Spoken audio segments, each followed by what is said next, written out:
Hello, আসসালামু আলাইকুম। সবাই কেমন আছেন? আলহামদুলিল্লাহ, আমিও ভালো আছি। আজকে একটু ডিম এইভাবে রান্না করব। আপনারা কে কে এভাবে রান্না করেন অবশ্যই জানাবেন। আমি কিন্তু প্রায় সময় এভাবে রান্না করে থাকি। রান্নাটা কিন্তু খুবই ভালো লাগে গরম ভাতের সাথে। রান্নাটাও সহজ হয়ে যায়, খেতেও ভালো লাগে।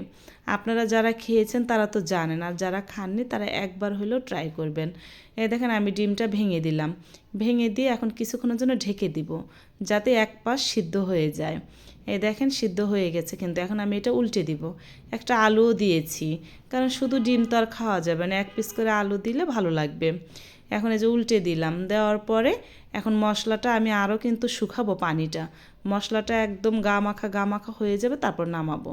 এখন দিয়ে দিব ধনিয়া পাতা। ধনিয়া পাতা না দিলে তো রান্না অসম্পূর্ণ, তাই না বলেন? কেমন হয়েছে আমার রান্নাটা অবশ্যই জানাবেন। আমার ভিডিওটি ভালো লাগলে অবশ্যই আমার পাশে থাকবেন, আমাকে সাপোর্ট করবেন। সবাই ভালো থাকবেন, সুস্থ থাকবেন। আল্লাহ হাফেজ।